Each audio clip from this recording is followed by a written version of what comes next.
প্রিয় নবম দশম শ্রেণীর শিক্ষার্থীরা, এখন তোমাদের জন্য পরিমিতি 16.2 চ্যাপ্টারের একটা অঙ্ক নিয়ে আলোচনা করব। দেখো, অঙ্কটা আছে একটি সামান্তরিকের ক্ষেত্রফল একটি বর্গক্ষেত্রের ক্ষেত্রফলের সমান।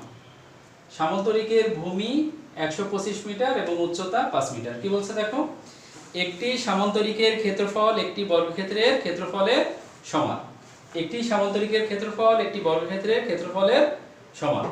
সামান্তরিকের ভূমি 125 মিটার এবং উচ্চতা 5 মিটার। আমরা দেখলাম যে সামান্তরিকের ভূমি আছে কত, 125 মিটার এবং উচ্চতা আছে 5 মিটার। দেখি আমাদের জন্য কি বলেছে করতে। তো বলছে কি দেখো, সামান্তরিকের ক্ষেত্রফলের সূত্রটি লিখো। আমরা জানি সামান্তরিকের ক্ষেত্রফলের সূত্র হলো ভূমি গুণ উচ্চতা। এরপরে খ বলছে কি বর্গক্ষেত্রের কর্ণের দৈর্ঘ্য নির্ণয় করো। বর্গক্ষেত্রের কর্ণের দৈর্ঘ্য সূত্র আমরা জানি, তাই না? কি জানি বলো তো? a √2a, অর্থাৎ a হলো বর্গক্ষেত্রের বাহুর দৈর্ঘ্য আর √2 হলো সূত্রের √2। ওকে, তাহলে আমাদের বের করতে হবে কি এর মানটা, যে কোনো ভাবে আমার এর মানটা আনতে হবে, অর্থাৎ বর্গক্ষেত্রের বাহুর দৈর্ঘ্যকে বের করে নিয়ে আসতে হবে। ওকে, এরপরে বলছে কি বর্গক্ষেত্রের বাহুর দৈর্ঘ্য বের করে নিয়ে আসলে কিন্তু আমরা বর্গক্ষেত্রের কর্ণের দৈর্ঘ্য পেয়ে যাব। গ বলছে কি দেখো, সামান্তরিকের ক্ষেত্রফল। এই সামান্তরিকের ক্ষেত্রফলটা, অর্থাৎ এই ভূমি গুণ উচ্চতা গুণ করলে আমরা সামান্তরিকের ক্ষেত্রফল পেয়ে যাব। সামান্তরিকের ক্ষেত্রফল যদি কোনো আয়তক্ষেত্রের ক্ষেত্রফল হয়, অর্থাৎ সামান্তরিকের ক্ষেত্রফল যদি কোনো আয়তক্ষেত্রের ক্ষেত্রফল হয় এবং আয়তক্ষেত্রের দৈর্ঘ্য 50 মিটার হলে আয়তক্ষেত্রের প্রস্থ কত মিটার? ক্লিয়ার? এখন আমরা একটু করি, তাহলে অঙ্কটা করে ফেলি। তো কি বলছে দেখো, 8 এর ক।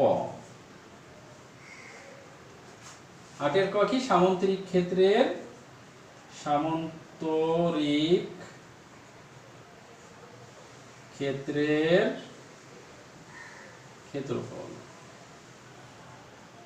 ক্ষেত্রফলের সূত্র কি, ভূমি গুণ উচ্চতা। ভূমি গুণ উচ্চতা। তাহলে আমরা ক পেলাম যে সামান্তরিক ক্ষেত্রের ক্ষেত্রফলের সূত্র কি, ভূমি গুণ উচ্চতা। আমরা এখন দেখি খ। খ আছে কি, দেওয়া আছে কি দেওয়া আছে খেয়াল করো, সামান্তরিক ক্ষেত্রের ভূমি দেওয়া আছে কত, সামান্তরিক ক্ষেত্রের ভূমি দেওয়া আছে 125 মিটার। সামান্তরিক ক্ষেত্রের উচ্চতা দেওয়া আছে 5 মিটার। অতএব সামান্তরিক ক্ষেত্রের ক্ষেত্রফল এই ভূমি গুণ উচ্চতা, তাহলে কত হলো, 125 গুণ 5 625 বর্গ মিটার। ওকে, তাহলে আমরা পেয়ে গেলাম কি, সামান্তরিক ক্ষেত্রের ক্ষেত্রফল হলো 625 বর্গ মিটার। এখানে কোশ্চেনে বলছিল দেখো, সামান্তরিক ক্ষেত্রের ক্ষেত্রফল একটি বর্গক্ষেত্রের ক্ষেত্রফলের সমান। এখন আমরা তাহলে প্রশ্নে লিখতে পারি, প্রশ্ন মতে কি লিখতে পারি, সামান্তরিক ক্ষেত্রের ক্ষেত্রফল। যেহেতু সামান্তরিক ক্ষেত্রের ক্ষেত্রফল বর্গক্ষেত্রের ক্ষেত্রফলের সমান, তাহলে সামান্তরিক ক্ষেত্রের ক্ষেত্রফল সমান বর্গক্ষেত্রের ক্ষেত্রফল সমান 625 বর্গ মিটার। ওকে, খেয়াল করো যে সামান্তরিক ক্ষেত্রের ক্ষেত্রফল হলো 625 বর্গ মিটার। এই সামান্তরিক ক্ষেত্রের ক্ষেত্রফল প্রশ্ন অনুসারে এটা বর্গক্ষেত্রের ক্ষেত্রফল হয়ে গেল, কারণ এখানে বলেছে একটি বর্গক্ষেত্রের ক্ষেত্রফলের সমান। মনে করি আমার এখন বের করতে হবে কি, বর্গক্ষেত্রের বাহু দৈর্ঘ্য, অর্থাৎ এটাকে বের করতে হবে, তাই না? মনে করি বর্গক্ষেত্রের বাহু দৈর্ঘ্য,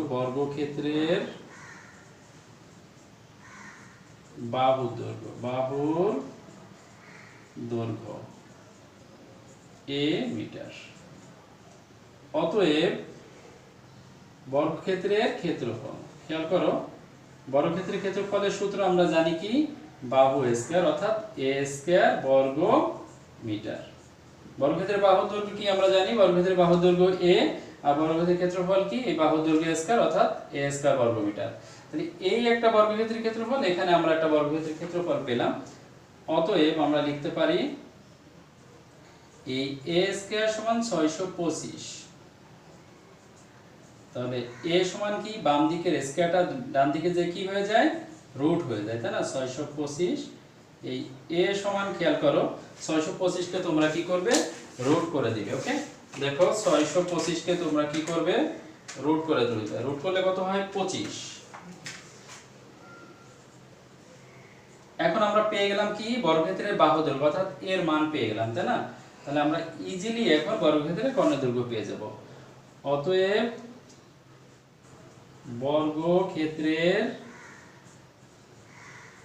ক্ষেত্রের কর্ণের দৈর্ঘ্য, আমরা বর্গক্ষেত্রের কর্ণের দৈর্ঘ্য কি দ্বারা প্রকাশ করি, d দ্বারা, তাই না? তাহলে বর্গক্ষেত্রের কর্ণের দৈর্ঘ্য সূত্র কি, d সমান √2a। আমরা √2 এর মান জানি 1.4142, আর এর মান কত, 25।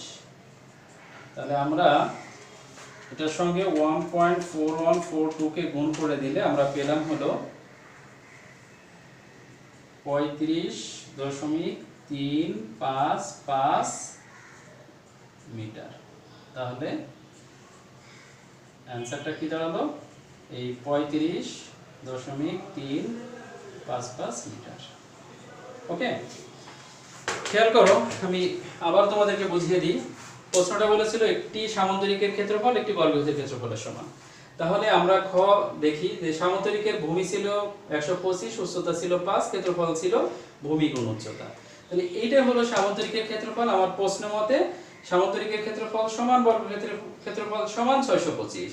যেহেতু এটা এখন বর্গক্ষেত্রের এই 625 এখানে চলে আসলো এবং বর্গক্ষেত্রের ক্ষেত্রফল হলো। তো আমাদের বের করার প্রয়োজন হলো বর্গক্ষেত্রের কর্ণের দৈর্ঘ্য। আমরা জানি বর্গক্ষেত্রের কর্ণের দৈর্ঘ্য সূত্র হলো √2a, এটা। তো মেইনলি আমার √2 এর মান আমি জানি কি 1.4142, আর এর মানটা আমার এখন দরকার। এখন এর মানটা বের করার চেষ্টা করি। মনে করি বর্গক্ষেত্রের বাহুর দৈর্ঘ্য কি, a মিটার। তাহলে বর্গক্ষেত্রের ক্ষেত্রফল কি, a স্কয়ার। এখন কথা হলো কেন বর্গক্ষেত্রের ক্ষেত্রফল আমার আনতে হবে, কারণ এখানে আমার একটা ক্ষেত্রফল আছে। এটা যদি সমান এটা দিই তাহলে আমার এর মান ইজিলি বের হবে। এই কারণে আমার ক্ষেত্রফল বের করতে হলো। ওকে, আমার প্রশ্নে বুঝতে হবে যে প্রশ্নে আমার কি দেওয়া আছে, কিসের ভিত্তিতে আমার কি বের করতে হবে। ওকে, অতএব a স্কয়ার সমান 625, স্কয়ারটা ডান দিকে যে রুট হলো, এই 625 কে রুট যখন আমরা করছি 25, অতএব বর্গক্ষেত্রের কর্ণের দৈর্ঘ্য হলো d সমান √2a। √2 এর মান বের করলাম, এর মানটা এটা বসিয়ে দিলাম, গুণ করে দিলাম, আমরা পেয়ে গেলাম মানটা। এখন গ বলছে কি, দেখো সামন্তরিকের ক্ষেত্রফল, অর্থাৎ এই সামন্তরিকের ক্ষেত্রফল আমরা কত পেলাম, 625। এইটা যদি কোনো আয়তক্ষেত্রের ক্ষেত্রফল হয় এবং আয়তক্ষেত্রের দৈর্ঘ্য যদি 50 মিটার হয়, বা হলে আয়তক্ষেত্রের প্রস্থ কত মিটার। তো আমরা এটা খুব ইজিলি বের করে ফেলতে পারবো। আমরা এটা মুছে দেই, গ নম্বরে যাই।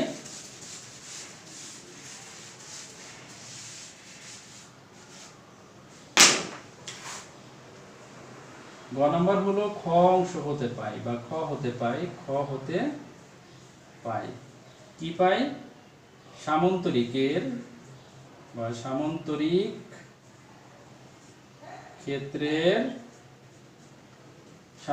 ক্ষেত্রের ক্ষেত্রফল।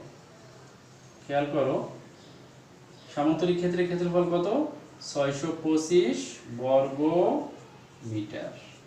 ওকে, প্রশ্ন মতে দেখো কি বলেছে, যে সামন্তরিকের ক্ষেত্রফল যদি কোনো আয়তক্ষেত্রের ক্ষেত্রফল হয়, তাহলে প্রশ্ন মতে আয়তক্ষেত্রের ক্ষেত্রফল, আয়তক্ষেত্রের ক্ষেত্রফল, আয়তক্ষেত্রের ক্ষেত্রফল সমান কি, দেখো সামন্তরিকের ক্ষেত্রফল যা হবে আয়তক্ষেত্রের ক্ষেত্রফল তা হবে 625 বর্গ মিটার। ওকে, এখন কি করতে হবে, আমাদের দেওয়া আছে, দেখো দেওয়া আছে কি, গ নাম্বার প্রশ্নে দেওয়া আছে আয়তক্ষেত্রের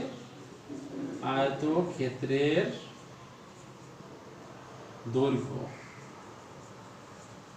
দেওয়া আছে কত, 50 মিটার। অতএব আয়তক্ষেত্রের প্রস্থ। আমরা আয়তক্ষেত্রের প্রস্থের সূত্র কি জানি? আয়তক্ষেত্রের ক্ষেত্রফল ভাগ হলো আয়তক্ষেত্রের দৈর্ঘ্য। দেখো আয়তক্ষেত্রের ক্ষেত্রফল ভাগ হলো আয়তক্ষেত্রের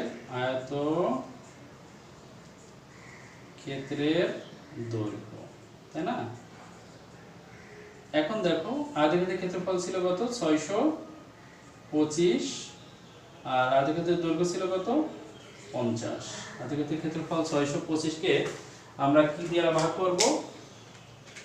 এই 625 কে আমরা ভাগ করব 50 দিয়ে, তাহলে পাবো 12.5।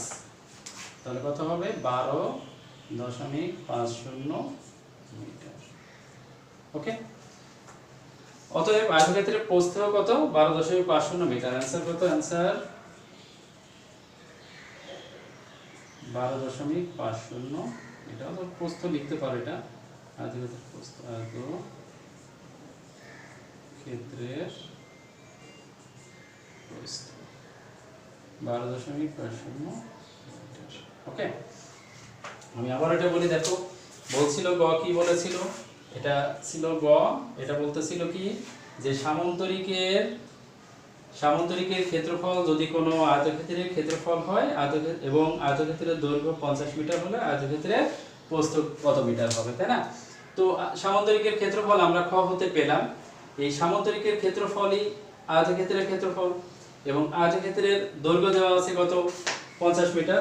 আর আয়তক্ষেত্রের প্রস্থ কত? আয়তক্ষেত্রের ক্ষেত্রফল ভাগ হলো আয়তক্ষেত্রের দৈর্ঘ্য, তাহলে আমরা পেয়ে যাবো আয়তক্ষেত্রের প্রস্থ। ওকে, ধন্যবাদ। তোমরা এই অঙ্কগুলো তোমরা খুব ভালোভাবে পড়বে, পড়ে এটাকে বুঝে নিবে, নিয়ে বারবার এটাকে করার চেষ্টা করবে। দেখবে তোমরা অঙ্কগুলো খুব ইজিলি বুঝে ফেলেছো। আশা করি তোমরা বুঝতে পারবে। ধন্যবাদ।